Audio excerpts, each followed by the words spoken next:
जय हिंद दोस्तों। आज जो है हम एक जो है लेखक के बारे में जानकारी लेंगे।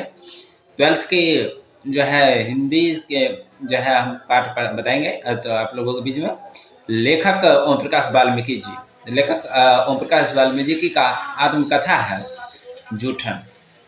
क्योंकि हम ये जो है बहुत फेमस जो है कहानी है, लोगों के अंदर के दिल के धड़कनों को जगा देता है। अगर आप इस कहानी को जब पढ़िएगा तो दिल के अंदर से जो है ना एक जुनून पैदा हो जाएगा आपके अंदर।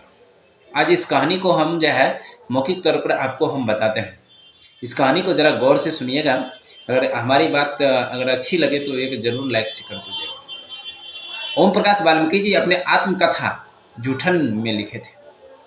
इससे पहले हम बता देते हैं इनके जन्म और मृत्यु, क्योंकि एग्जाम में अधिकतर जन्म और मृत्यु ज़्यादा पूछे जाते हैं। इनके माता पिता का नाम, यानी कि जो ओम प्रकाश जी, इनका जन्म हुआ था 30 जून 1950 ईस्वी का, मतलब 30 जून 1950 ईस्वी का इनका जन्म हुआ था और निधन हो गए थे 17 नवंबर 2013 ईस्वी को इनका निधन हो गया था। जन्म 30 जून 1950 ईस्वी को और निधन हो गया था 17 नवंबर 2013 ईस्वी को, यानी आज़ादी के बाद इनका जन्म हुआ था। तो ये आत्मकथा लिखे ऐसे कि आपको दिल को धड़कन को बढ़ा देगा, आपके नीचे के ज़मीन को भी हिला देगा अगर जो आप इस जूठन कहानी को पढ़िएगा तो। क्योंकि एग्जाम में पूछे जाते हैं ऐसे महत्वपूर्ण क्वेश्चन है। इस कहानी को हम सीरियसली आपके बीच हम बताने जा रहे हैं। इनके गांव जो है, इनका गांव बरला, मतलब बरला गांव पड़ता है। गांव बरला है, मुजफ्फरपुर नगर उत्तर प्रदेश के रहने वाले हैं ओम प्रकाश जी। इनके देखिए, इनका जो है ना माता पिता का नाम जो है बहुत फेमस तो नहीं है, लेकिन इनके माता पिता नाम है मुकंदी मुकंदी और इनके माता का नाम मुकंदी है और पिता का नाम छोटन लाल। पिता का नाम छोटन लाल, ये है इनके माता पिता। अब इनकी आत्मकथा जूठन के सारांश हम बता देते हैं, एक छोटी सी व्यथा बता देते हैं ये अपनी आत्मकथा में क्या लिखे थे। जूठन कहानी समाज से बिलोंग करती है, समाज के बारे में बताती है कि ये समाज कैसा है, इसलिए इन्होंने आत्मकथा लिखे थे। जब ये बचपन के थे, ओम प्रकाश जी, लेखक ओम प्रकाश जी जब बचपन में थे तब इन्होंने देखे। ये कैसे देखे आज मुझे हम बता देते हैं, आपके सामने प्रस्तुत कर देते हैं। एक बार की बात है, आत्मकथा हम बताते हैं कि एक बार की बात है जब फर्स्ट बार स्कूल जब गए थे। अभी कभी ना कभी बचपन में स्कूल गए होंगे, चाहे माता पिता के डर से गए होंगे, चाहे अपने जिज्ञासा लेकर गए होंगे, लेकिन जरूर गए होंगे। इस बात को समझ रहे हैं आप। जब फर्स्ट बार स्कूल जाता है तो बच्चा, उसके जुनून होता है, उसके अंदर जुनून होता है, उसके अंदर जो है बहुत सारी चीज़ होते हैं। ये अपने जुनून लेकर गए थे कि हम जाएंगे, अपने कक्षा में बैठेंगे और अच्छी अच्छी चीज़ पढ़ेंगे, और पढ़ने के शौक़ से गए थे। जब ये स्कूल गए थे, अपने स्कूल गए थे, उस समय इसके मतलब स्कूल में जो हेड मास्टर था इनके साथ क्या करता है समझिए। जब स्कूल गए थे तो इनको जो है छोटी जाति, यानी कि छोटी जाति से बिलोंग करते थे, छोटी जाति के थे, तो इनको बुलाया गया। इन मास्टर ने आवाज़ लगाया, अभी किधर है, इधर आ। जोर से आवाज़ लगाता है लेखक को। लेखक आए सामने, बोले महाशय। तो हेड मास्टर था, उनका क्रूरता देखिए। ये जो है उस स्कूल के ग्राउंड में एक शीशम का पेड़ था। बोले इस शीशम के पेड़ पर चढ़ जाओ, पतली पतली जो है डालियां तोड़ लाओ। पतली पतली लेखक डालियां तोड़ कर लाए। बोले इस जितने से इसके पत्ते हैं सारी इसको झाड़ दो। झाड़ दी। लेखक को बोले कि ये पूरा ग्राउंड जो है तुमको साफ करना है, और ग्राउंड जब साफ हो जाए उसके बाद जो है ये बरामदा भी साफ करना है। बरामदा के साथ साथ जो है क्लासरूम को भी साफ करना है। ग्राउंड बहुत बड़ा था। लेखक को समझ में आ गया कि आज फर्स्ट डे है, कल से स्कूल जरूर पढ़ूंगा। ऐसा ही लेखक ने पूरा दिन, क्योंकि बचपन के दिन थे, लेखक छोटे ग्राउंड बहुत बड़ा लग रहा था, फिर भी उन्होंने पूरे ग्राउंड को शीशम के झाड़ू से पूरा एकदम बटोरा और बार बार देख रहे थे क्लास की ओर। बहुत बच्चे सब पढ़ रहे थे, इनके अंदर लालसा था कि हम भी क्लास में बैठते। झाड़ू लगाते हुए ग्राउंड में बार बार क्लास की ओर देख रहा था। जब इन मास्टर की नजर पड़ती कहते, अबे ये झाड़ू लगाओ, क्या कर रहे हो तुम? तो लेखक झाड़ू लगाने लगते, मन में दिलासा लेते हुए कि क्या करना है नहीं करना है। झाड़ू लगाते, दिन गुजर गया, छुट्टी की घंटियां बज गई, लेखक फिर भी झाड़ू लगा रहे। दूसरे दिन लेखक के मन में आस आई, कल तो झाड़ू लगाए, आज क्लास में बैठेंगे। हेड मास्टर के नज़र बचाते हुए क्लास के एक कोने में जाकर बैठ गया, ताकि मास्टर आएंगे तो पढ़ेंगे तो हम बढ़िया से सुनेंगे, समझेंगे, सीखेंगे। उस पर भी लेखक का पानी फिर गया था। हेडमास्टर आए, बोले, अबे कहाँ है रे चुहार? क्योंकि उस समय छोटे जाते को चुहार कहा जाता था, आम जाते को चुहार कहा जाता था। किधर गया?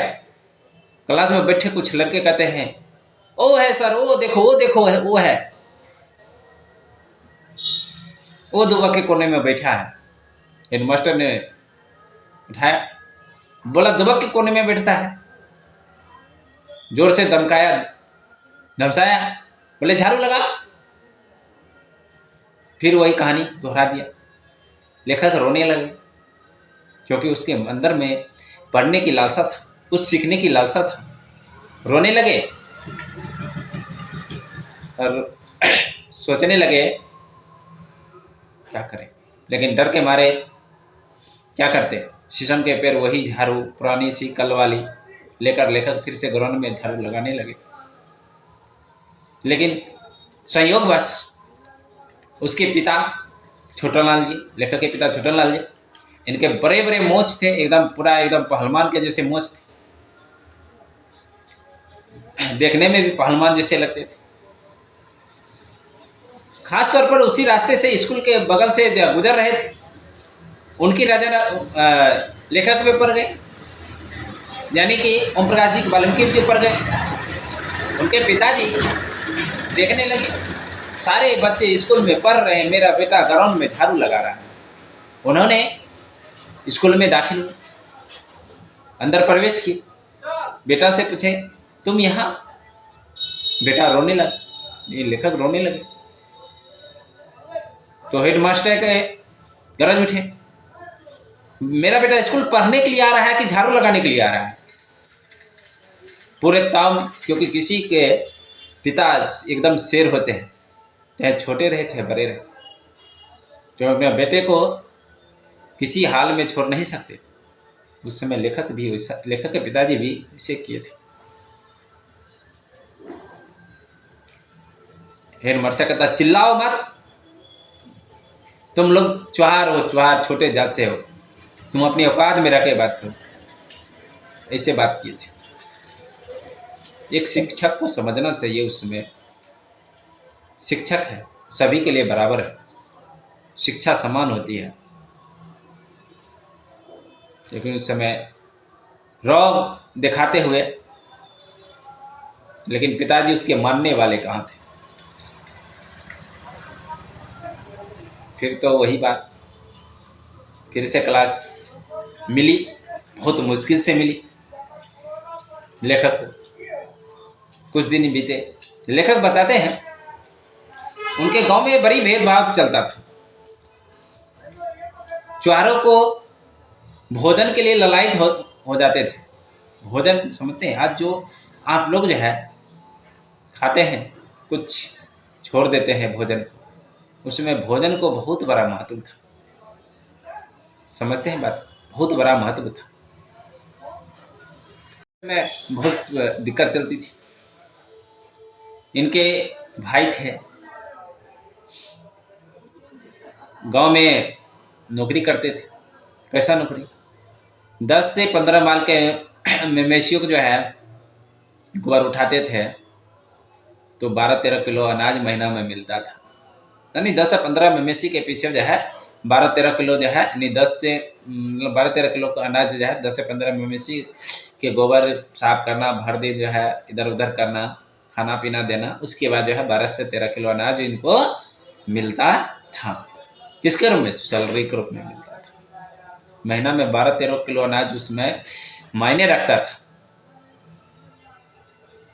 उन लोगों के लिए जो लोग बहुत गरीब थे, जिनके घर अनाज नहीं था, खाने के लिए सोचते थे, खाने के लिए ललायत होते थे, उनके लिए बहुत मायने था। आप लोग क्या करते हैं? अनाज को बर्बादी करते हैं। सोचिए जरा उस समय क्या हालत होती होगी। लेखक बताते हैं आगे कि वहां जब पुड़िया नहीं पर्व होता था, तो पुड़िया जो होता था, पुड़िया को पहले गर्म पानी में डुबोया जाता था, नहीं उसना जाता था, उसने के बाद उसको सुखाया जाता था और महीनों महीनों तक उसे खाया जाता था। सुखाने के बाद सुखा दिया जाता था, एकदम पूरा टटर हो जाता था, उसको बढ़िया से अच्छा से रख लिया जाता था। उसके बाद जब खाने की इच्छा होता था फिर उसको गर्म पानी में उबाल कर उसको अच्छा से खाया जाता था, बड़ी चाव से खाया जाता था। लेखक बताते हैं क्या आज आप लोगों को इसी खाना मिले तो क्या खाइए? जरा कमेंट में हमको बताइएगा, हम गलत बोल रहे हैं कि सही बोल रहे हैं। लेखक की ऐसी हालत थी, लेखक ही नहीं, जो गरीब इंसान थे, जो मजबूर थे, लाचार थे, उनकी ऐसी हालत था। बना दिया गया था, बना नहीं है, बना दिया गया था। लेखक बताते हैं आगे कि हमारे जितने परिवार थे सभी जो है कहीं ना कहीं काम करते थे। एक बार जो है एक किसान का बैल मर गया था। बताते हैं लेखक कि एक बार एक किसान का बैल मर गया था, तो उनके पापा यहाँ नहीं थे, लेखक के पापा नहीं थे, उसके चाचा थे। गाँव में कुछ नहीं था, क्योंकि एक बैल को मर जाना था, नहीं माल जाल जो मर जाता था उसको उठाने के लिए कम से कम 10-15 लोगों की आवश्यकता पड़ता था, और उसे उठाकर फिर उसे लाना, उसको चमड़ा उतारना, फिर उसे सुखाना। बोलते लेखक चमड़ा पर नमक छिड़कना पड़ता था, नहीं तो खराब हो जाता था, उसकी कीमत बहुत कम लगता थी। चमड़ा को अच्छी तरह से उतारना पड़ता था। लेखक को उस समय थे, लेखक की मां ने, क्योंकि उस समय समाज दिया गया था किसान के द्वारा कि जल्दी से आइए मेरा बैल मर गया है, ले जाइए इसको, क्योंकि उस समय जल्दी नहीं जाते थे तो इनको गाली गलौज बहुत सारे डांट फटकार लगता था। उस समय इनके घर पे एक चाचा जी थे, बाकी था ही नहीं। इनकी माँ थी, माँ ने कहा लेखक को समाज भिजवाओ, वहाँ से स्कूल से बुलाओ। लेखक को स्कूल से बुला गया और लेखक के चाचा और लेखक दोनों उस बैल के पास गए थे। बैल को किसी तरह से हटाया गया। उसके बाद लेखक बोलते हैं उसकी चाम जो है चाचा ने धीरे धीरे उतारा, थोड़ी देर उतारा, थक गए बेचारा, फिर हमको उतारने दिए। लेखक बताते हैं उनके चाचा बहुत आलसी थे, किसी काम को करने में बहुत समय लगाते थे। जब चाम उतर गया, क्योंकि चाम तो खून से लथपथ थे, लेखक के चाचा जो है चाम लिए चल दिए रास्ते में, चौर पार किए। बोल रहे हैं लेखक जब पार किए रास्ते, जब गांव पहुंचने वाले थे, क्योंकि गांव से होकर नहीं ले जा सकते थे, उस समय ऐसा नियम लगाया हुआ था, गांव से बाहर ले जाना पड़ता था। गांव के बाहर जाते हुए अपने घर पर लेखक के चाचा ने जब गांव पहुंचने वाले थे, तो लेखक के चाचा ने लेखक को बोला अब तुम ले चलो, क्योंकि गांव के पास बस स्टैंड था, यानी कि जो गांव के लोग जो बस में चढ़ते थे वो बस स्टैंड था। उसके बाद जो है उसे लेखक बोले चाचा मेरे दोस्त होंगे, मेरे बहुत सारे सहपाठी होंगे, मेरे मजाक उड़ाएंगे कल स्कूल में, आप ही ले चलो। लेकिन उसके चाचा एक नहीं सुनी, बोले तुम ही ले जाना, तुम ही को ले जाना पड़ेगा, और उसके माथे पर डाल दिया। जैसे ही माथे पर डाला, बेचारे अपने मन को चुराते हुए, अपने मन से शरीर को चुराते हुए, कोई देख न ले इस तरह से निकलते हुए घर तक पहुंचने की कोशिश की। जितना वजन लेखक का नहीं था उससे ज़्यादा कहीं वजन उसके माथे पर था। जब घर पहुंचे लेखक की माँ, भाभी सब ने देखा। माँ के आंख से आंसू आ गए, लेखक की माँ के आंख से आंसू आ गए। कैसे दिन आ गए। लेखक के पूरा शरीर खून से लथपथ था। उन्होंने देखा पूरा शरीर खून से लथपथ था, जो चाम माथे पर लिए थे उससे। और उसकी भाभी बोली लेखक की माँ से, बच्चे से इसे काम नहीं करवाओ, हम नहीं खाएंगे, भूखे रहेंगे, लेकिन इससे ऐसे काम नहीं करवाओ उससे। कितनी बड़ी बात कही थी, छोटे बच्चे से ऐसे काम कर रहे हैं। लेखक का पूरा शरीर गंदा हो गया था। उसे नहाए सुनाए, आए घर, बैठे। आगे बताते हैं लेखक। एक बार की बात है, सुखदेव सिंह की बेटी का शादी था। सुखदेव सिंह की बेटी का शादी था। उसमें बड़े बड़े लोग वहाँ भोजन के लिए आए, बारात आई। क्योंकि जूठन उठाना था, क्योंकि पत्तल पर जो बच जाता था खाने के बाद उसे लाया जाता था।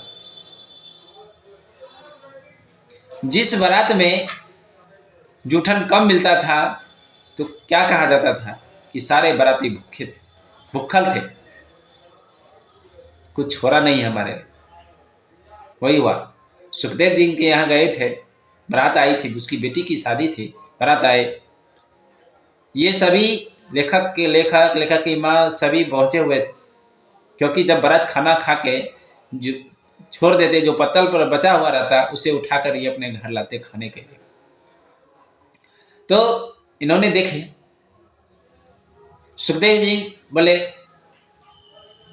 जी को बोले कुछ बाबू भोजन बचा हो तो दे दो। सुखदेव जी बोले जाओ अभी यहाँ से, बारात खाई नहीं है तुम यहाँ लेने चले आए। बहुत दूर नटपट करा। उस समय लेखक की मन अंतरात्मा रो पड़ी। कैसे दिन है, फिर भी क्या करते। जिंदगी एक मजबूर थी, मजबूरी में ही उसको आगे बढ़ाया। आगे क्या होता है, इतनी सारी जिंदगी को उन्होंने देखा करीबों से। इन बाद में जो है सब बारात खाना खा के चले गए।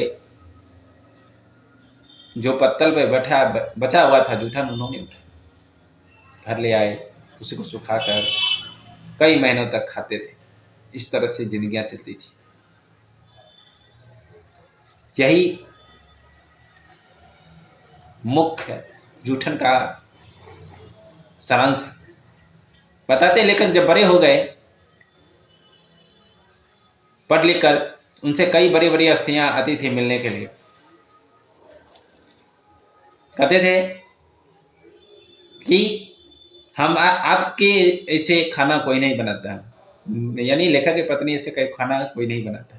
लेखक की जब पत्नी चाय नाश्ता देते थे, कहते ऐसे चाय कोई नहीं बनाता है। उनके बड़े बड़े हस्तियां जब आती थी। इसलिए कहावत है, समय सबको एक समान नहीं होता है, कभी ना कभी बदलता है। समाज में आज भी वैसा ही समाज है। समाज को बदलने के लिए अपने आप को बदलना। तो दोस्तों, यही जूठन कहानी का सारांश था। मिलेंगे अगले वीडियो में। जय हिंद।